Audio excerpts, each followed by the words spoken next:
Wow. Wow. What did I just watch? Yo, What did I just see, man?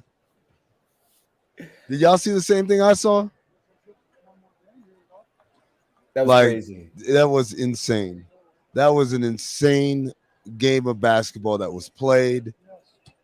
It was a team Yeah. that looked so hot to start, then looked so stuck in the mud, and then ended the game hot. Uh, I'm at a lack of words, except for the only words I know I could say is, I told y'all, don't double him. Let him score whatever he wants. Let him score every single time. Every single time. Every single time. But 4 assists, you see the difference. You see how much harder life is for everybody else because he's not making life easy for them. And I thought the Heat did a great job. Shout out to Spo and the crew. By the way, shout out to Spo for the decision to start Kevin Love, put him on Aaron Gordon, rendering Aaron Gordon ineffective. Like, man, how you going to let Kevin Love lock you up? But the truth of the matter was it's a combination of two things that allowed Aaron Gordon to get off in game one. One was he was playing against much smaller comp, whether it was Caleb Martin, whether it was Jimmy Butler, whoever. But two was because they were doubling and helping and the Nuggets moved so well off the ball, it made life so much easier for Jokic to make the exact read every single time. This game, less help, less doubling, allow him to go score. He scored 39, and that's what he does. And he looked every bit as dominant, man. It was one of those things where I swear to God, Tom, I'm sitting upstairs, way upstairs with Jenna Garcia and Taylor, and I'm literally telling them, like, good defense, until he does that. And then right then, Jokic will make a shot or a flip shot or whatever. And so you got to live with that because the alternative is what we saw in game one. So I'm glad you talked about Jokic and the way they defended him. And just basically, Michael Porter Jr. didn't show up tonight. Like a complete zero. And you already talked about Aaron Gordon. Jamal Murray had his moments, but Mike Malone after the game just talked about this. I mean, you probably didn't catch it, but I was just watching his press conference, and someone had asked him about not taking a timeout there on that last play. And he goes, well, did you see us struggle against that half-court defense in the fourth quarter? Like taking a timeout and letting Eric Spoelstra draw up a defensive game plan and basically throw them off. He said they didn't get any good looks in the fourth quarter against that Heat defense. So screw the altitude, man. The Heat in the fourth quarter, these last two games, have absolutely blown out the Denver Nuggets and completely neutralized the whole altitude. You know what's funny about that, Tom? I talked to Raja Bell the other day about this. I was on his show with Logan Murdoch, The Real Ones, and we talked about altitude. As you guys know, I believe altitude is a myth. I ran the stairs the other day. I felt great afterwards. I've been going out and sampling the town at night, and guess what? Altitude, not an issue at all. But I asked Roger, I said, Roger, is it real? Like, Roger's played here a bunch of times, Western Conference guy, played for Dallas, played for Phoenix, played for Utah. He's played at Denver a bunch of times. And he said, it is for the first 5 minutes. And then after that, it doesn't matter. He says that the first 5 minutes, you're running up and down, your lungs are on fire. You're feeling lightheaded. You are absolutely feeling it. But he said, as the game wears on, no one thinks about that. This is the craziest thing. The Heat gave up a 40-14 run in this game. Yes. They could have called it. They could have been like, you know what? Let's just pack up and go to Miami at this point. Tom, that run happened. A lot of that run happened when Jokic was off the floor. I thought that was curtains. I was calling curtains. I won't lie. Because like the whole point is get him off the floor. They got him off the floor. And Christian Brown and company and Jeff Green, the colors, as I guess you could call them, they ran him off the floor. And I said, well, not only is Jokic getting extended rest here, but when he comes back, like, well, this was your window. This was your window to get it done, and they didn't. And and who would have thought? I mean, I gotta give credit where credit's due. I got to give credit where credit's due. Because Duncan Robinson changed this game, man. And it pains me to say that. We got a mean mug from Duncan Robinson in this. Duncan freaking Robinson, and amazing. I don't know if you caught this at the game, but Gabe Vincent gave the strongest side eye. What's up, man? Yeah, man. We're doing a show here, man. I'm trying to work. We can't all be like you, just hanging out. Yeah, I'm coming to Miami. Come on, man. You know that's a home game for me. I'm not going for anybody, man. I'm neutral. I'm part of the media. Oh, see, that's Omar, by the way. Shout out to Omar. He's the mystery man in the whole J. Cole, Caleb Martin come to Miami story. Yes. They don't need to just keep that hat low so they can't recognize you in the streets. You know this guy's a celebrity. All right, I'm gonna see you out there, man. Yep. That's the trainer, the skills trainer, the coach. That's the man right there. Yep, that's the man right there. Even though I hate giving him credit for shit, man. Fuck out of here. So Christian Braun, brown. It's the colors, Christian brown, green, brown. Right.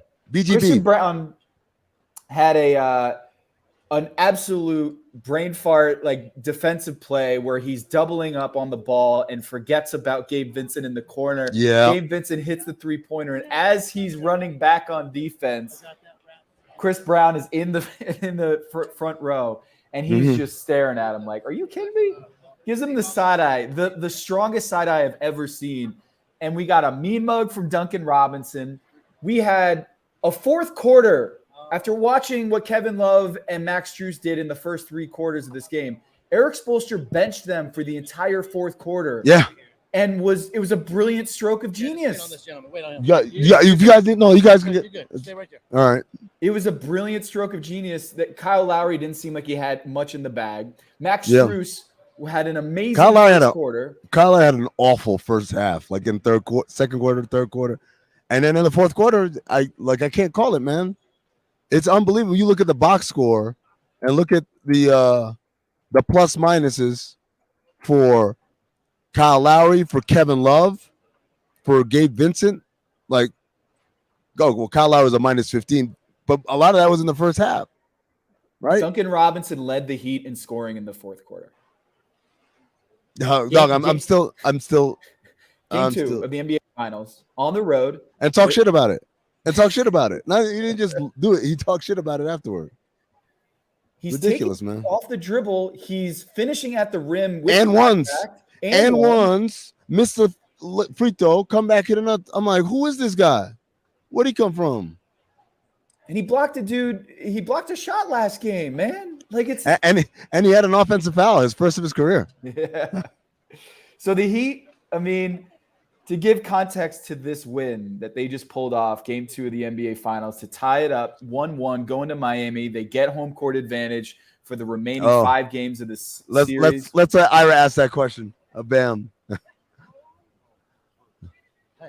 just go ahead and go up to the camera. Yeah. This is their first win in Denver since 2016. The starting lineup for the Miami Heat in that game: Goran Dragic, Rodney Magruder, Luke Babbitt, Josh McRoberts, Hassan Whiteside. We got a guest. And we got headphones for the guest. Look at this. Look at how professional this setup is. Yeah, I'm going to slide over this way. Back. The one and only Jenna Garcia. You guys loved her last time, so we decided to ask her back. Oh, I guess I don't know why I'm tilting the laptop. The camera's over there. Oh, I see. So, Jenna, you went and you listened to Coach Malone. Was the question asked about him not calling a timeout at the end there? He talked about it. He talked about how you guys can't hear me? No, he can hear you. He's just saying, I just said that, but I'm trying to set the stage here, Tom. I can't hear y'all. That's why I'm saying that. Really? Yeah. Tom, talk.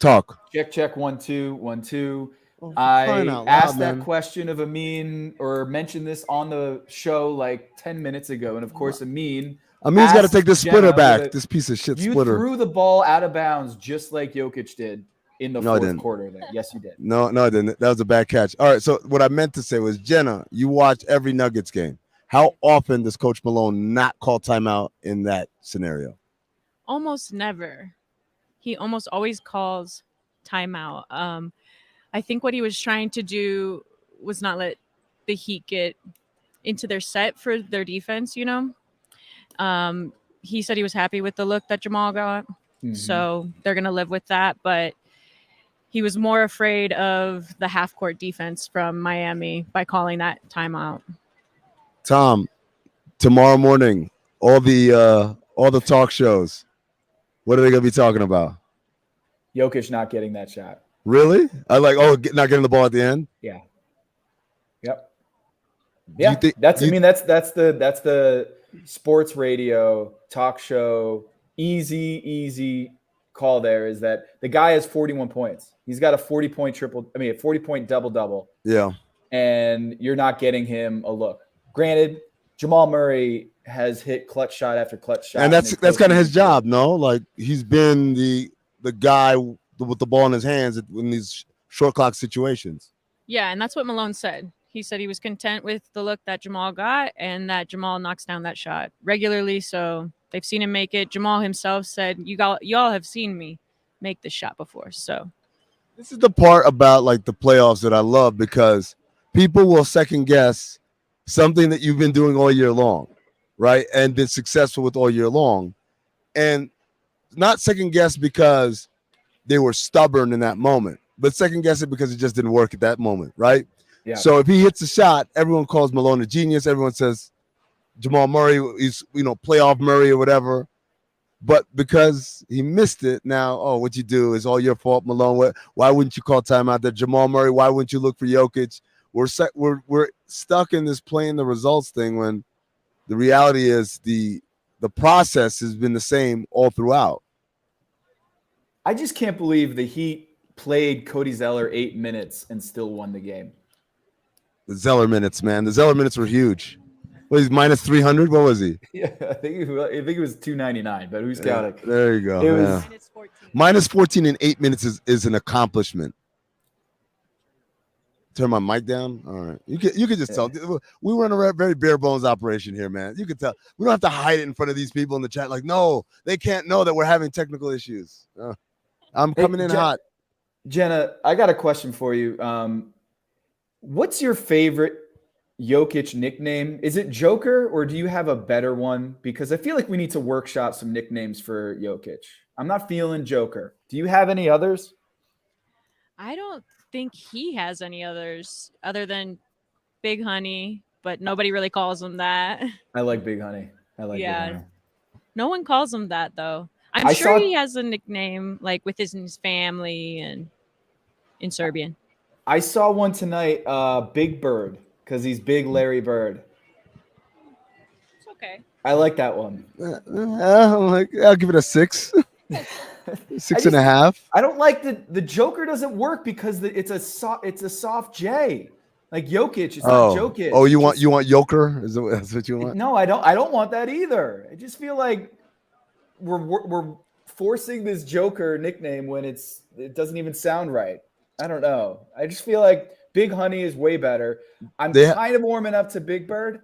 I kind of like that one. They have these big, the fat head, big face signs, whatever. And like on one side, it's his face. On the other side, it's like, what's his name that killed himself from Batman? Heath Ledger. Like Heath Ledger style Joker makeup on him. You guys knew what I was talking about. Come on now. Like, oh my God. I mean, it's too soon. Yo, Fat Punk Bastard said he's like if Larry Bird ate Charles Barkley. Well done. The Serbian Sultan. Pretty good, except there are no sultans in Serbia, so you're just kind of using a random word there. Mm-hmm.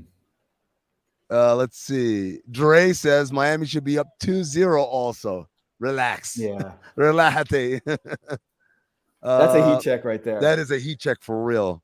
Yo, so my man Coop Moorhead tweeted this out earlier in the game. It didn't actually come true because I think Jimmy Butler missed a three-pointer late. Someone missed a three-pointer late. But the Heat were on pace to have their 5th 50% three-point shooting game of the postseason, which would shatter an NBA record. Really? 5 50% better shooting games from downtown, which has never been done in NBA postseason history. with minimum like 25 attempts, right? Right. So I looked this up. I mean, I did some research. Oh, you know what it is? I know what it is. The Miami Heat have 4 games in which they've made at least half of their 3-pointers this postseason, which is the same number that the Golden State Warriors have had in their 4 championship runs combined. Think about this. 4 titles by the Warriors. They have 4 50% shooting games or more. And the Heat have that many this postseason. That's the best 3-point shooting team we've ever seen.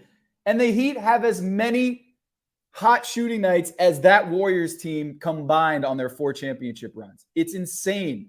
This team was 27th, bottom 4 in the NBA this season, in the regular season. And they're now breaking the Warriors' records. It's insane. That is insane. It's insane. And Jenna, that was what me and Jenna were arguing about.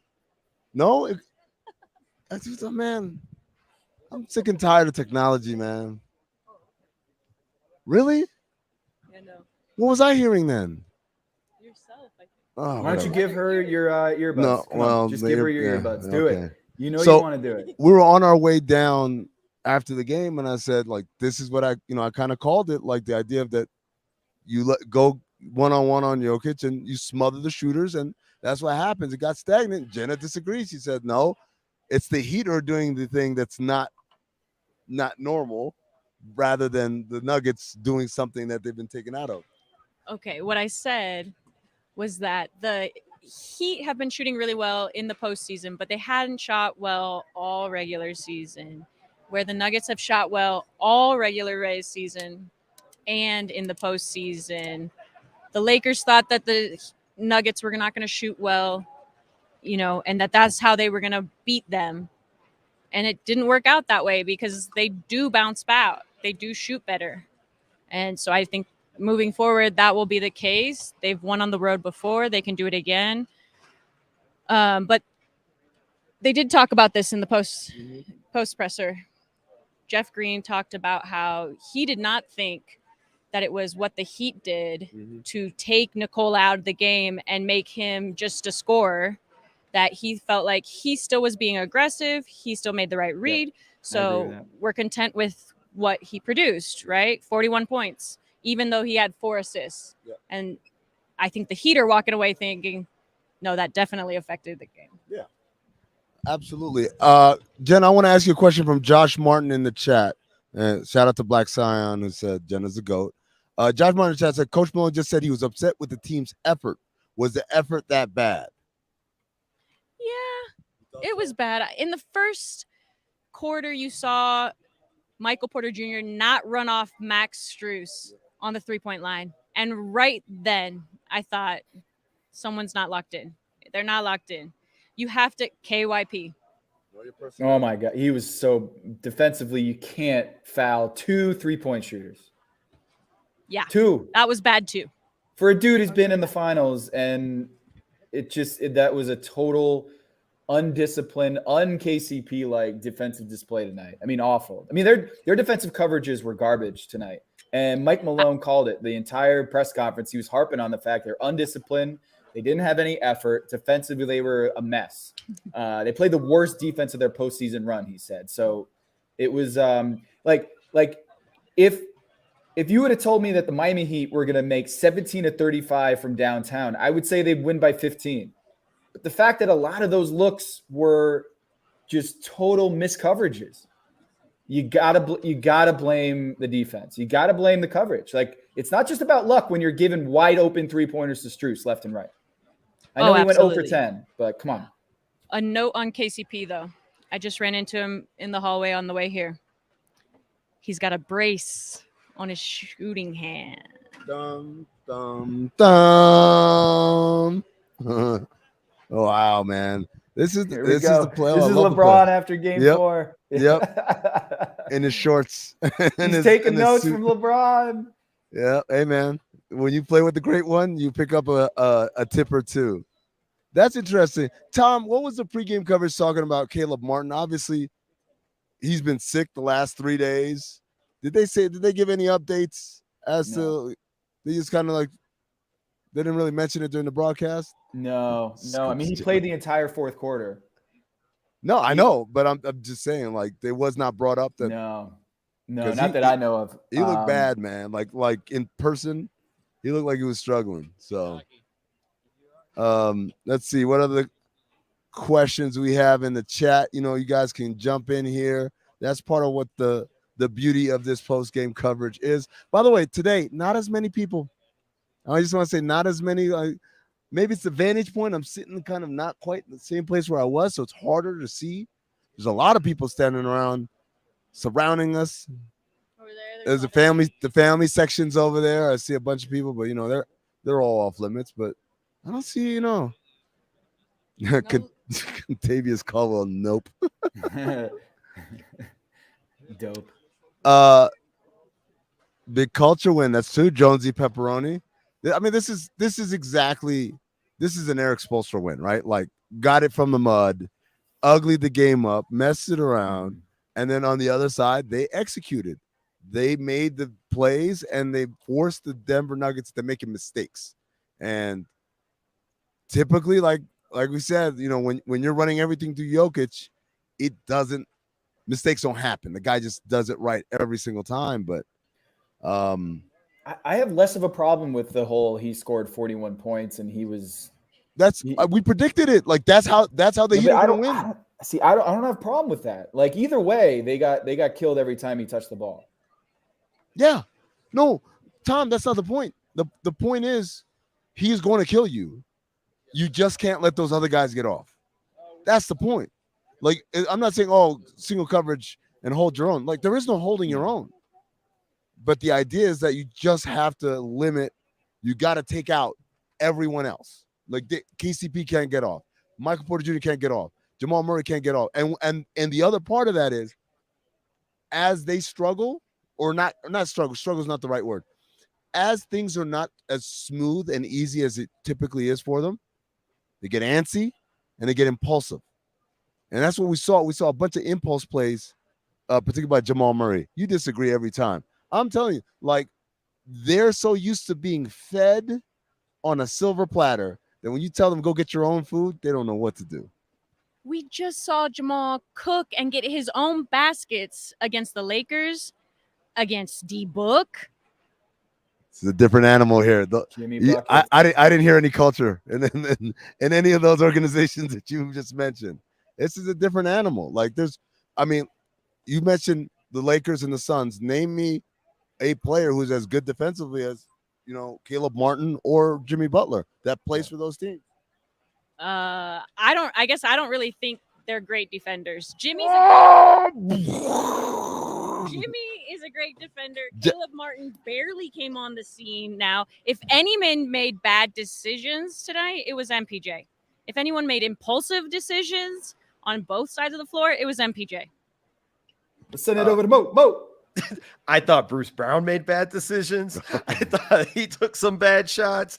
I mean, there was a couple of guys. I just think in general, KCP's defense was early on. He didn't get some calls that went his way, and I think it kind of messed with him the rest of the game. I felt like he was kind of out of it across the board from there, and I think there's a lot of things with that stuff. But this was a great win for the Heat.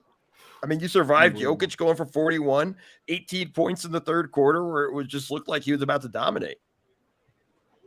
It's just the Miami Heat, the whole culture, all of that. The Jimmy Butler, he rose from the dead in this game where he was like basically it was a very quiet game for Jimmy Butler for the first three quarters, and then he woke up there in the fourth quarter and just took over. Duncan Robinson and Jimmy Butler taking over in the fourth quarter of the NBA Finals. You love to see it. that's Mo. I'm still staggered, man. I'm literally in a state of shock that this game turned when Duncan Robinson decided enough was enough. It wasn't even that. It was the fact that the Nuggets overreact after Duncan makes the three, and they both Christian Brown and Bruce Brown both go with Duncan on a pin down, and bam, hits Gabe Vincent for a wide open three. That was it. But hey, I'm gonna plug my stuff. My one Mo thing I covered. This has been the development of Duncan Robinson. He's been working on his off the dribble stuff. It's taken years but it's finally gotten here, and he's killing it. I mean, that and one attacking the lane and getting to the rim, like I was shocked. Dude, he and one got to the front of the rim, finished, missed the free throw, pops back out, hits a three. He had a 5-point play. I mean, it's unbelievable. Just that kind of stuff.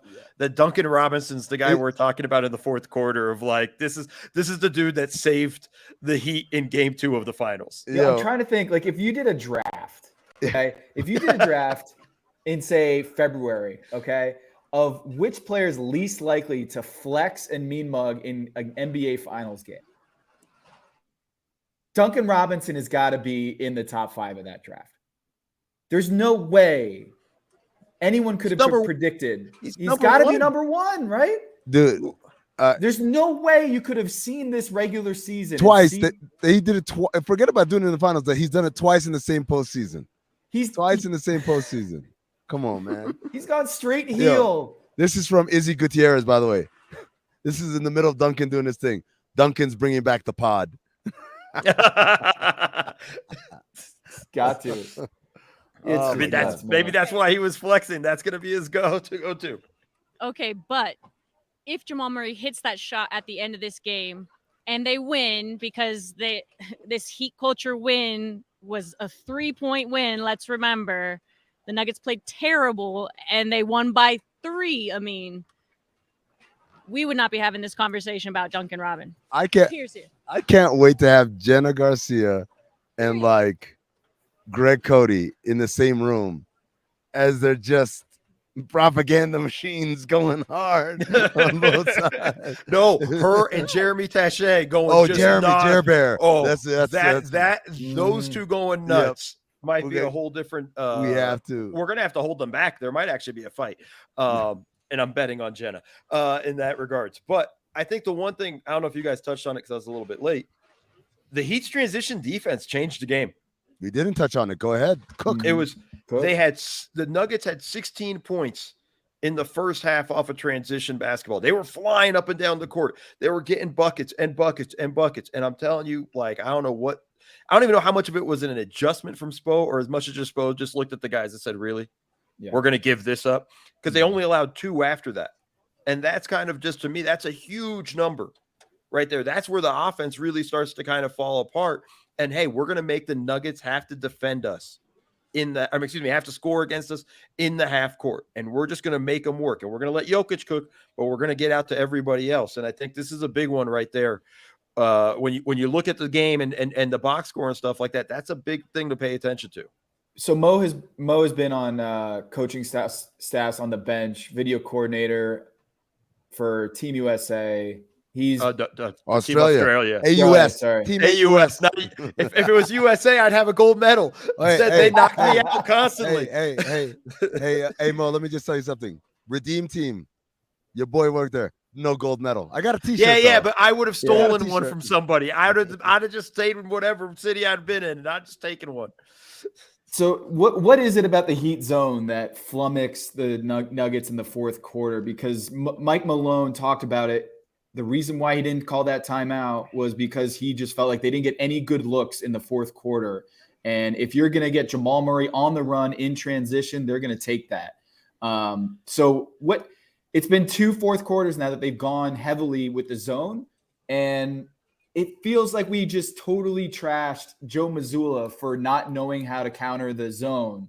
But here's Mike Malone, too, admitting in a press conference, like, yeah, that messed us up in the fourth quarter. Zone had me shook.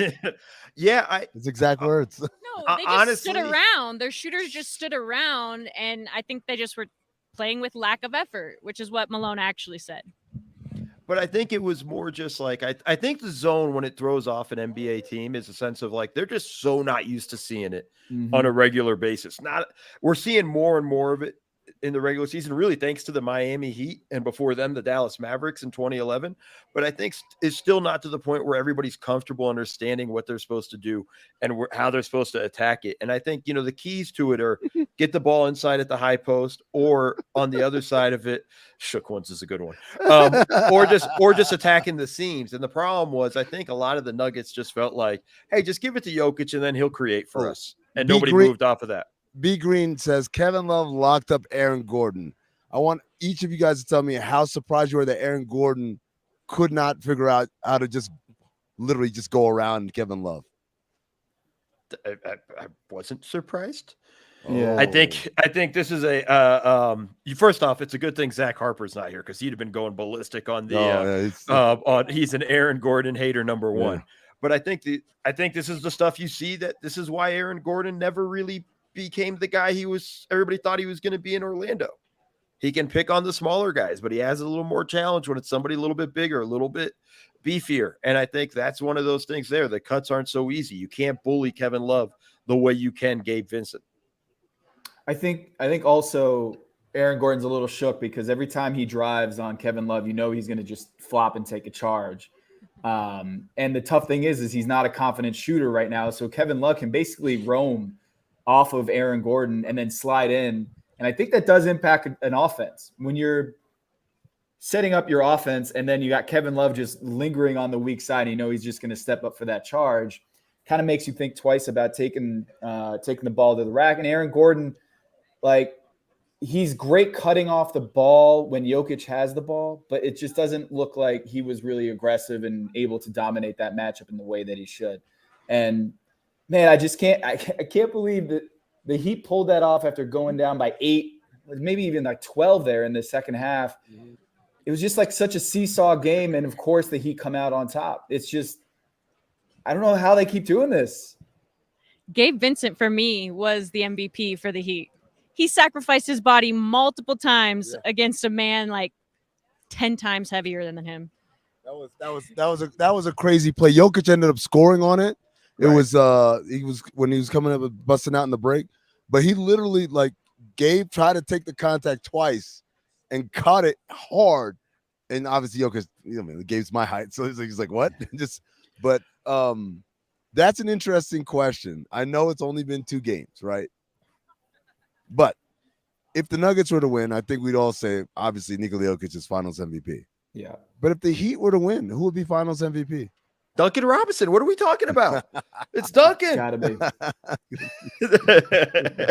No, Not be. It's not going to be him. It's going to be a hard one there, but I think this is going to. It's probably going to end up being Bam just because of scoring Bam's numbers. got the best numbers. Although I don't like a lot of the shots he's taking. Mm-hmm. I think even the shots that he's making, I have a lot of problems with just the fact I don't feel like he's putting a ton of pressure on him.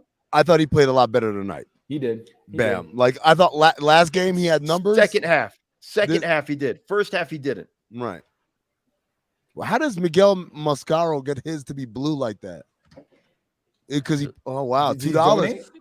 I thought he was finding someone $2. I was like, oh shit, did we mess this up? Wait. Wow. There's Where money does in the money this? go? Yeah, hold on. How does this work? Hey man, relax. Oh,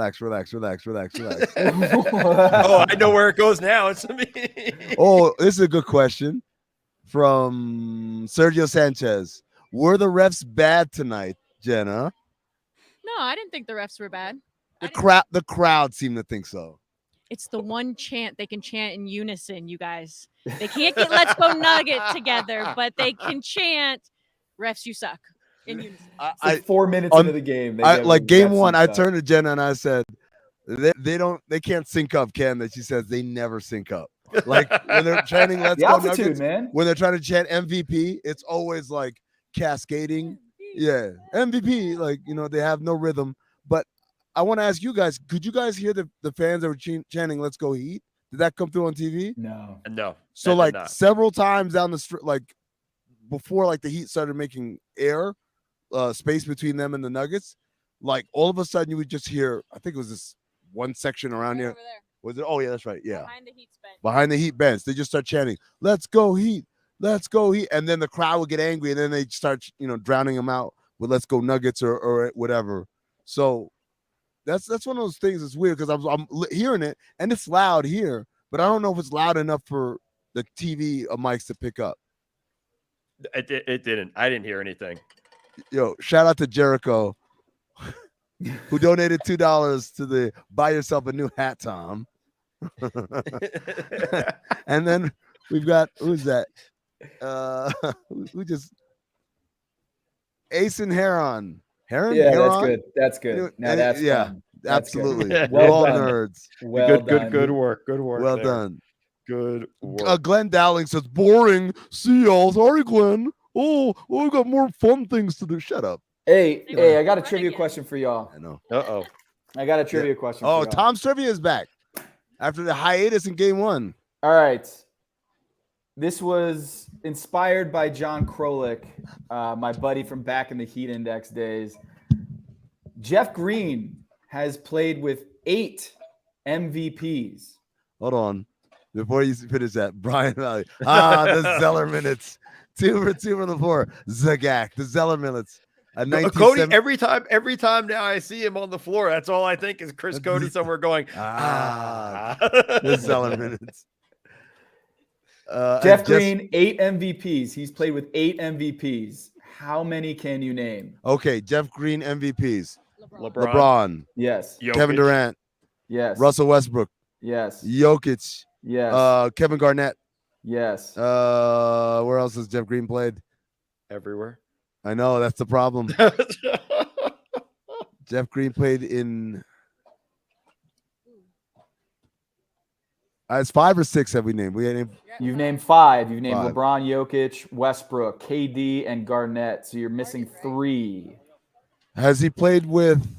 Yeah, he played. I played Harden. Played Played with in Harden. Brooklyn. Yep. Yeah, Harden. That's in 6. Oklahoma City too, right? Oklahoma City. Oh yes, duh. Oh, yeah. That's 6. Jeff Green played in Boston, but the only MVP there was KG. Jeff Green played in Memphis, but there were no MVPs there.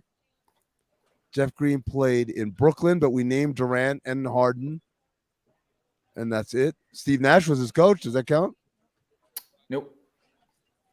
Who the hell is Rachel Garcia? Oh, man. It's like, Is that me? I think it's you. I think they No, I thought it was me. There could be, it's because I sat next to Rachel Nichols for so long. And I just saw another woman. It's like, her name's Rachel too. We're not gonna name new. We're gonna All named Rachel. All the women are named Rachel. Are we? Shaq is correct in the chat. Shaq. In 2011 in Boston. That's right. That's 7. Who's 8? This is the tough one. This is the tough one.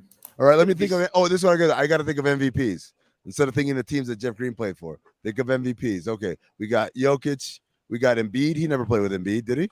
No. We've got Giannis. He never played with Giannis. We got Curry. He never played with Curry. We got Durant. We named Westbrook. We named Harden. We named. Going back, LeBron. We named. Derrick Rose. He didn't play with Derrick Rose. He played with Derrick Rose? When? Cleveland? Cleveland. Jesus Christ, man. Because that Cleveland team had the rundown broken one. I knew all 8. I was Cleveland just messing with you. Jeff Green, 8 MVPs. Wow. That's got to be a record, right? That's no, got to be a record. Robert Ory's probably played with 100. You think so? You think Robert Ory has played with more MVPs than Jeff Green? He played with 2. All right, here's a bonus. 6 depoys. Shout out to Winston Daly, by the way, from Boston. I want to hate, but Heat giving Pats 0-1 vibes. Adam Vinatieri, who never misses according to Stugotz. Okay. The 8th guy is Derrick Rose. Derrick Rose in Cleveland. Yeah, 2018. Stugotz always wins. The $57 donated so far going straight to heaters. Mm-hmm. All right, 6 depoys, you said, Tom? 6 depoys. Okay, everyone is a bonus. Go KG. Ahead. KG. Yeah. Play with Marcus Gasol? Marcus Gasol. Memphis. Yes, Memphis. Who else was it? Why can I not name? He's never played with Draymond. He's never played with Kawhi. KG. We named KG. He's never played with Giannis. He's never played with. He played with Brook Lopez? No. No, not with Brook Lopez. Has he ever played with okay. Well, I just drew blank. I just had a name. Oh, Marcus Smart, right? Like because he was Marcus in Boston. Smart. Marcus Smart. That's the chat though. I stole it from the chat. No. That's 3. There's 3 more that I could come up with. Yeah. No, he was there. He was there. Chicago GR81. He's got Dwight Howard and When did he play with Dwight Howard? He played Tecumbo Akani. Got it. Dwight Howard in Washington. They Why played how No, better that, for the that doesn't Wizards. count. Washington's not even an NBA team. Stop it. They Dog. don't even count. And DraftKings has got Rudy Gobert. That is correct. That's 5. And Rod- the one you're missing, I don't know if And anyone's going more to room with March champion says Rodney Rogers. Good guess. Good guess. Good answer. Good answer. Zachariah, the question was, who are the defensive players of the year that Jeff Green has played with in his career? There's 6 of them. We've named 5. Joakim Noah is the one I was thinking about. I don't think he played. I don't think he played with Joakim Noah though. No. But his pre-draft workout in 2007 in Phoenix, Joakim Noah, Jeff Green, and Corey Brewer. What's up, Morgan? Thank you. And you're right. Everybody else says anything differently, they're wrong. No, this is a horseshit comment. Taylor, what are you doing, man? We're just throwing compliments. up No, here? Taylor, keep doing your job. Taylor, keep doing your job. Tyson Chandler in Houston a couple years ago. Oh, How about wow. that? Tyson I forgot Chandler Tyson- played in. He played in I forgot Houston he in the played bubble. Houston. In the bubble, remember Yeah, when there was I a whole problem with the? Does it count if you don't play? It shouldn't. Like get off the bench? Like that's not fair. It shouldn't. Oh man. So that's your Jeff Green trivia for the night. Heat. So wait, I didn't because I was Is Jeff like, King's what- going to favor them for the rest of the series? Wait, no, they're No. not. The Heat are underdogs every freaking game. They got to. That's the rule. Be. the Heat could be up 3-1 and they're not going to favor them. No. That's what I think. I think the Nuggets are glad that they're now down because now both of these teams play this way, right? They like to be the underdog. They like to be the team that nobody likes, the team that everybody hates, that everybody counts out. That's like the Nuggets thing up until they play the Heat now, and that's the Heat's thing. I heard Mike Malone like start to walk back. He's like, maybe we overdid it. The whole like nobody likes this thing. Where'd you Well, hear? hold on. And, Did you talk about it, Amin? Because I want to talk about it. yeah, let's talk. Oh, about the city of Denver. Yeah, Or what? you would have no idea. Yep. The NBA Finals is going on right now, and that the Denver Nuggets are in it. In this, if you just walked around the city of Denver. Because you all have been here when it's raining every day. No. Nobody's walking around. It's raining. There was sun 2 days ago, but there's not any signage. According There's to nothing. him, he hasn't There's seen the sun But- since he's been But here. Jenna, this is what I'm gonna say. It's not even about whether it's raining or not. The buses don't say "Go Nuggets" on them. Like it's Final Destination City Hall also "Go Nuggets." The office buildings don't have lighted up "Go Denver" or whatever. The street poles don't have banners. I said this to Taylor earlier. Me and Tony went to Milwaukee in 2021 after winning the championship. I swear to God, I saw more pictures of Dante DiVincenzo around town than I've seen Nikola Jokic here. I have not seen a single Nikola Jokic mural or poster or ad or anything. And I'm staggered. And when I thought, I like to talk to people. I asked my Uber driver, like, yo, what gives? And he said, in Denver, it goes Broncos, Avalanche, and then Nuggets. And not even that. No. Rockies. I went to a Target on, and Now the you no. I You've gone got too on the far. escalator. No. I got off the escalators and the first set of clothes is the Rockies. Right.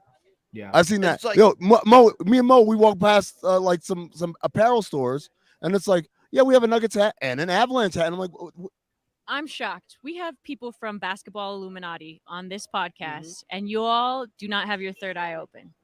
Who pays for these ads?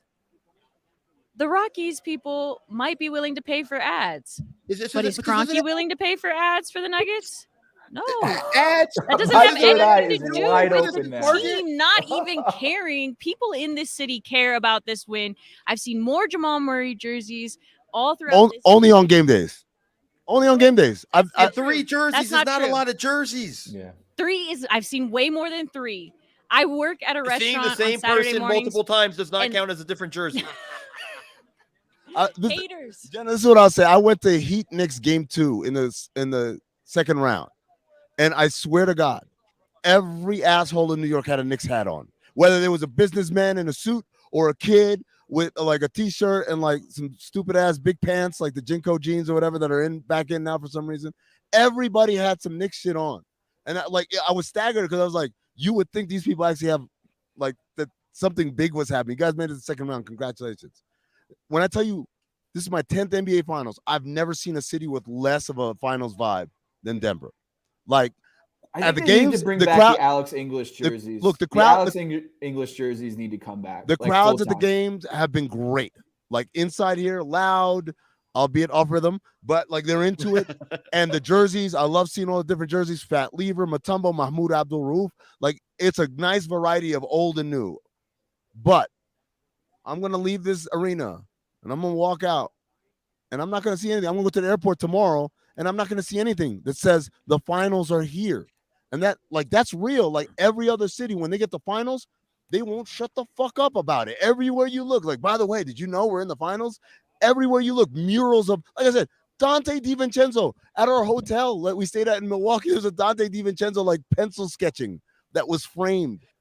It is unbelievable how lukewarm, and some of it, you're right, some of it is on the team to spend on advertising and marketing, but some of it is like, I'm talking about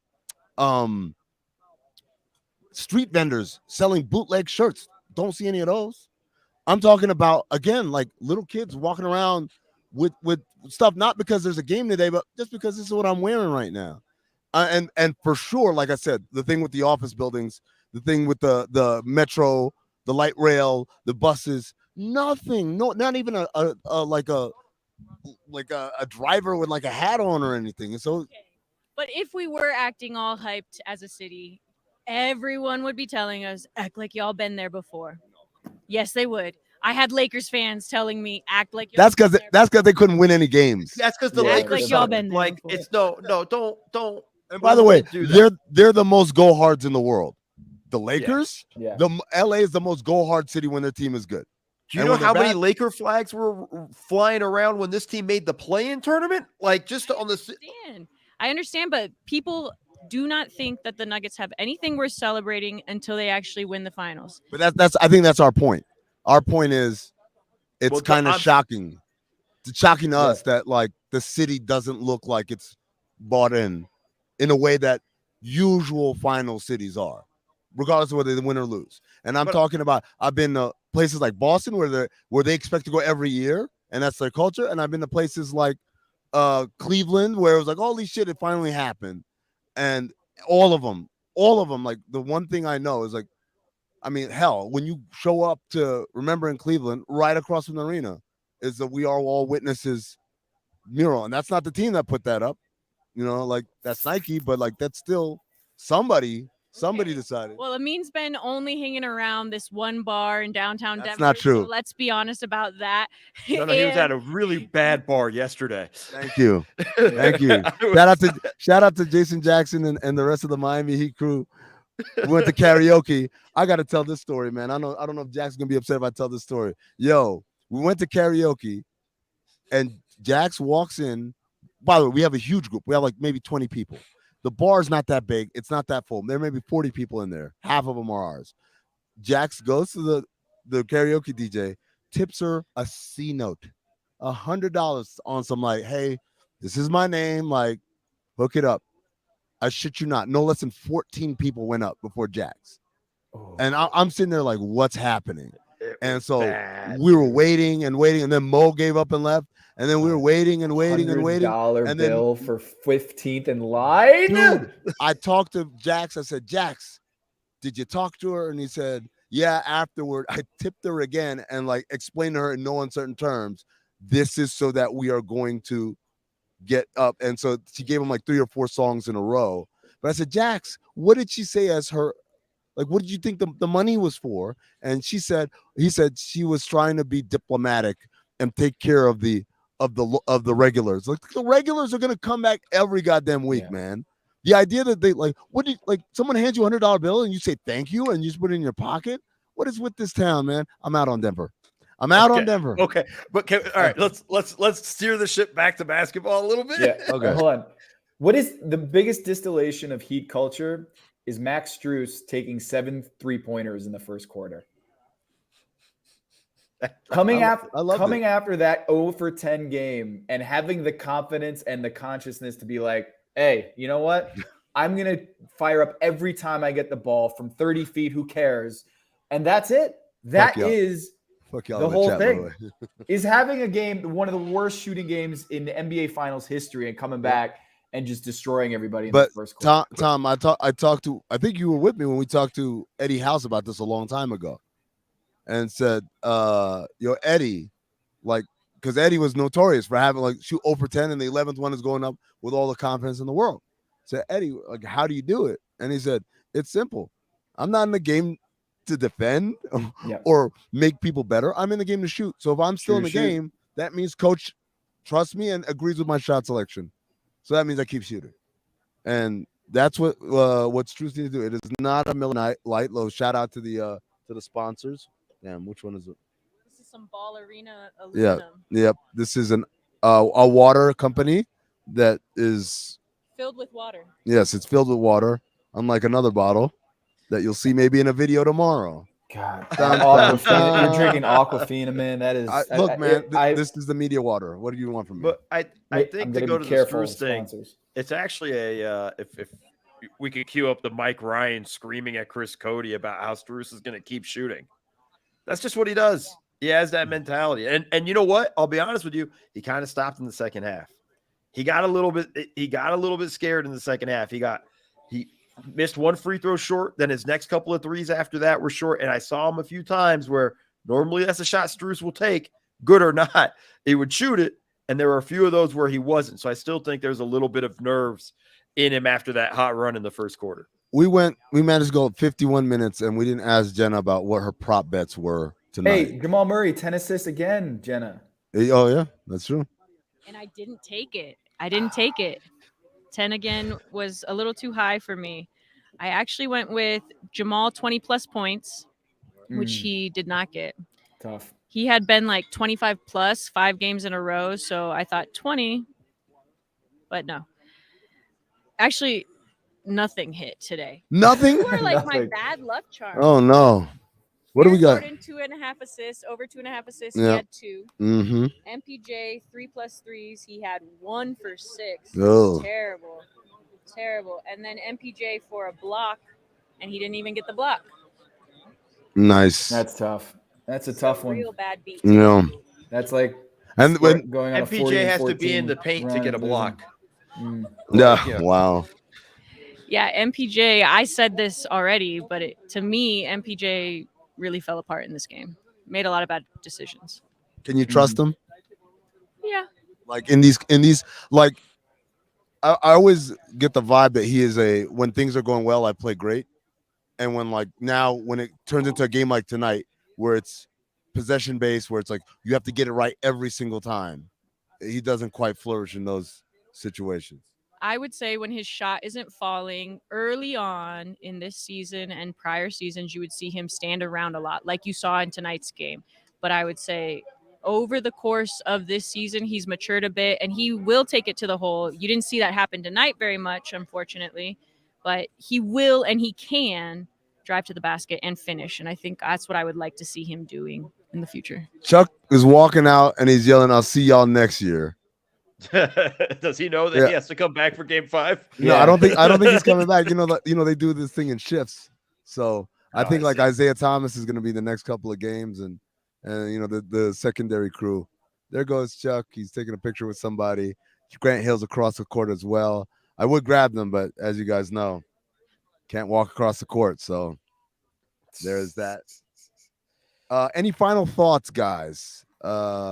Jess Ramirez wants to know, Tom, who wins the series prediction right now? I'm going to go Heat in 7.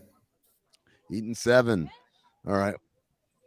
Law Murray, by the way, says Miami's best offense tonight was whenever Michael Porter Jr. was on the floor. Denver allowed 138.3 points per 100 possessions in the MPJ minutes. Oh, my God. You want to see a dead body? Yeah. Oh, my God. God. He's a dead body. Zach Ament, do you bring Hero back?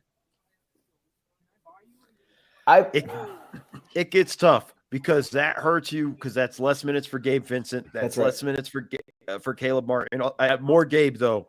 That hurts you to a degree there. I think it's. What if he takes Cody Zeller's minutes though? The Zeller minutes. How could you do that to Chris Cody though? How could you do that to Chris Cody?